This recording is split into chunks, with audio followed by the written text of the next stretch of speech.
He and Putin will meet in Budapest, Hungary. In Washington, Mike Emanuel, Fox News. Working for you.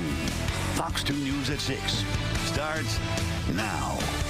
Developing tonight in Detroit, detectives are investigating after a 15-year-old is shot and hurt inside his own home. The teen hospitalized is in stable condition after he was struck while inside a home on Southwest Detroit.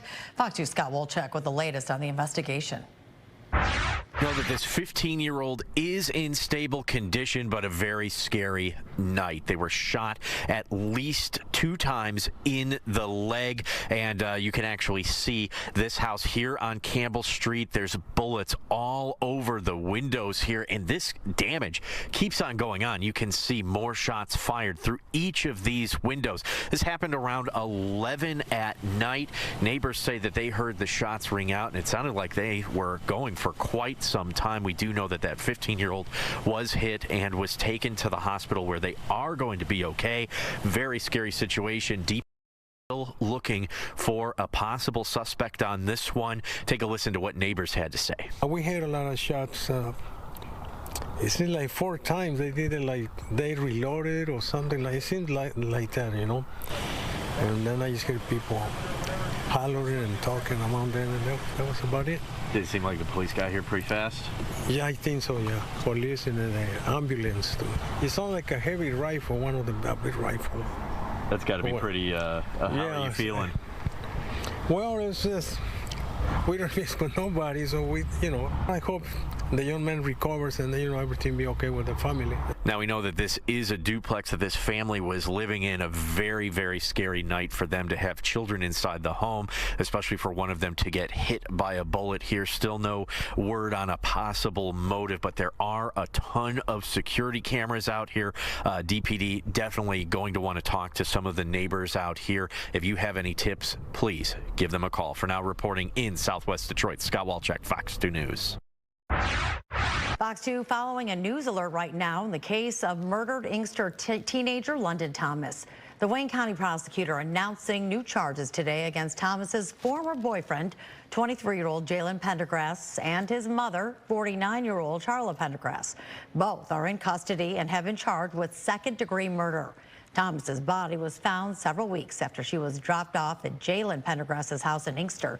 A medical examiner determined she died from asphyxia. Well, right now, Fox 2 working to learn more after a rollover crash this afternoon in the area of Plymouth and Montrose. That's on Detroit's west side. The front windshield of the Chevy was smashed, and the vehicle came to rest on the driver's side following the crash. There are unconfirmed reports tonight. This started as a police pursuit. No word yet on the extent of any injuries or if anybody was arrested. All new today, a former Michigan State trooper is suing MSP, alleging she was subjected to racism, sexism, and harassment over her 25-year career. Attorneys for Sarah Krebs filing the lawsuit in U.S. District Court in Detroit. And Fox 2's Hillary Goldstein spoke with the former officer's attorney. She joins us now live with more on this. And Hillary, is she saying this went on the whole time during her career?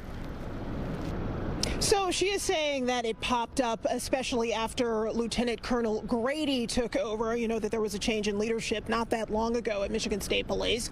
And her claim is that she took this all the way to the top, and that some of the outspoken comments that she had about what she believed were misconduct, retaliation, discrimination, that she basically was then put in the spotlight in a very unfavorable way. I want you to take a listen to just a little bit of an interview that we did with her earlier this year. They didn't know where to turn. And that's us talking with Krebs at an MSP event, again, not that long ago. She was on the force approximately 25 years. The allegations, according to her, point to a widespread pattern of discrimination, retaliation, harassment within the department. Krebs says after she voiced these concerns about racially biased hiring and what she describes as a toxic workplace culture, her authority was then stripped away. She was removed from leadership roles and later became the focus of retaliatory internal investigations. You still have to do what's right, and you can't hold out a position for this person that didn't qualify. Are the problems that Krebs are alleging still extant within Michigan State Police, and is it affecting their ability to keep people safe? No, I don't think it affects the people to stay safe in our state. I will say, though, that there's been an outpouring of support. I will say that there's been a question about morale, and you'll see it. You report on it. You've seen the morale within the Michigan State Police.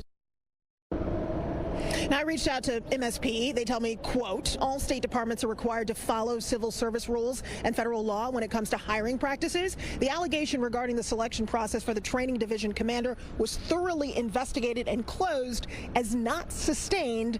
And they feel very strongly that, of course, that they investigated this and that these claims are unfounded. Now, this is the kind of case that could go to a jury, and it will be up to them to evaluate all the facts. Due process is, of course, important in our legal system, and that has to play out here. There's always two sides to the story, but obviously former Inspector Krebs feels very strongly that she was pointing out discrimination that was happening within Michigan State Police, and that when she did that, then everything turned on her, and she was put into not just a bad light, but retaliated against.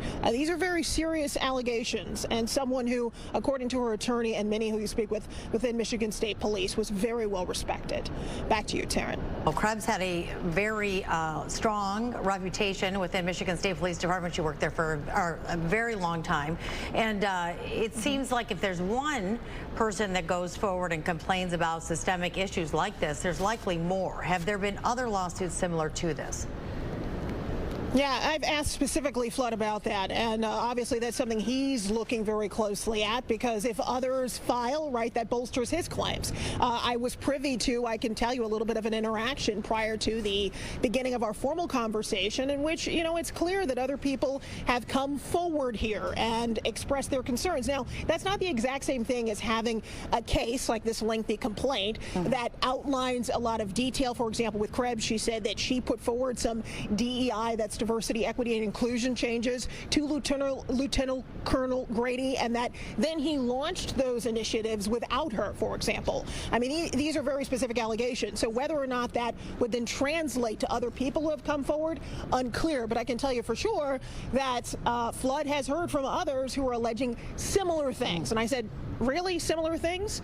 He said yes. So time will tell about what those allegations specifically are. And you know, of course, the devil is in the details here. Absolutely. All right. Thanks, Hillary, for that report. Well, the owner of a Clinton Township warehouse that exploded last year has been ordered to stand trial for involuntary manslaughter. A judge ruling today there is enough evidence for Newark Castillo's case to advance. He's accused of storing thousands of dangerous chemical containers at GU and Select distributors at 15 Mile and Groesbeck. Those containers include butane and nitrous oxide, which exploded when the warehouse caught fire. One of the canisters hit and killed this 19-year-old man who was standing a quarter-mile away. To get to Canton tonight, a man there accused of stabbing 3 of his family members has now been charged. The Wayne County prosecutor says 23-year-old Derek Alismilly is accused of attacking his brother, sister, and mother at a home on Park Lawn off Geddes Road Tuesday afternoon. Alismilly is facing multiple charges, including assault with intent to murder, and is being held on a $3 million bond. All 3 family member victims remain in serious but stable condition tonight. Well, new today, major layoffs announced in Auburn Hills. Yeah, this is sad news. More than 100 people at automotive supplier Dana Incorporated learning this week will be their last at work. Fox 2's Lauren Edwards is live with the details. Lauren. Rube, Taryn, such sad news. We met with a few people today, and, you know, some didn't really want to say too much because they were just so heartbroken about what happened. But let's get into those details because, again, they're just still shocked that it happened. Now, again, one person we spoke with did want to go on cameras. The other did not. But folks tell us that when they arrived to work earlier this week, they were told that Friday would be their last day at Dana Incorporated in Auburn Hills, now where they make battery plate covers for electric electric vehicles. And overall, they say that they are absolutely shocked. I've even gotten a few emails in the last hour saying that they can't believe that this has happened. They heard that maybe in January they'd be let go, but they didn't expect anything sooner. Fox 2 reached out to Dana's corporate office, and they tell us via email that, quote, they made the difficult decision to close the manufacturing facility on Giddings Road in Auburn Hills due to, quote, unexpected and immediate reaction in customer orders driven by lower demand of electric vehicles. And folks say that, you know what, no matter what, this absolutely hurts them and their families. It's hard. I'm a single mom of 4, so this unexpected layoff is even harder. There's a lot of single parents, a lot of people who, like, how are we going to pay our rent next month? We have one check, not even a full check left. We were told not to work our last day. This is our medical, this is our 401k that's going to be affected, our children, our co-workers, our neighbors. It's almost like a dream.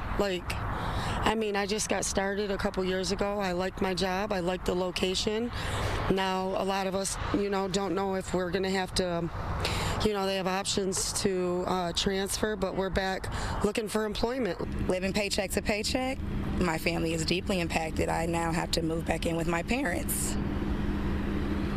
That paycheck I was expecting, so knowing that tomorrow is my last paycheck until God knows when, it's hurtful. And so, again, we reached out to Dana Corp, and they provided the following statement, which reads in part, quote, we recognize the impact this decision has had on our employees. We want to emphasize that notice was provided to affected employees as soon as the situation became clear. In accordance with all applicable labor laws and our collective bargaining agreements, we also provided timely and appropriate notice to union representatives and relevant government entities. Now, if you would like to read that full statement, you could head to fox2detroit.com. Nevertheless, all around heartbreaking, they say, and a lot of them just devastated, not knowing what to do next. Reporting live, I'm Lauren Edwards, Fox 2 News. Yeah, I actually remember covering President Donald Trump coming to Dana Corporation in 2020 and touting a new trade deal. He was very excited to be there. People were excited to greet him. And we understand that perhaps it's tariffs also that could have played a role in having to make these cuts. What have you heard about that? They mentioned that tariffs could be a part of it as well. And, when I asked them about what was it like to work there, Ruth, they had great things to say. They loved working there, so they are just shocked and heartbroken that this would happen, especially so suddenly. Certainly, this is tough. A couple months before the holidays as well. Lauren Edwards for us live tonight. Thank you. Well, it was a sunny but a little cooler, especially as we started out on this Thursday. Yeah, but a beautiful fall day. Weather Authority Rich Luderman, you promised us good weather, and you served that up the entire summer into this fall. It's been really nice. There you go. Just give me $5, Rube. I'm ready for it. Put it right on my desk. Is that the going rate? There. Yeah, sure. 62 degrees here now. We do have blue skies. 62 Muskegon, even Traverse City, 60 degrees with plenty of sunshine. I'm going to show you some great live pictures. This is Allegan, Michigan. This is just south of Grand Rapids. That's the Kalamazoo River. You can clearly see some great color there. Also some people on that pedestrian bridge in the background. Looking good. Allegan, Michigan. All right. Chilly tonight for us under mostly clear skies. We'll get down to 44. And then here's a peek of what's coming up for tomorrow. We'll be in the mid-60s. Now, there could be a couple of sprinkles around right around daybreak tomorrow. But changes for the weekend. Roop will show you those numbers coming up in 10. Thanks so much, Rich.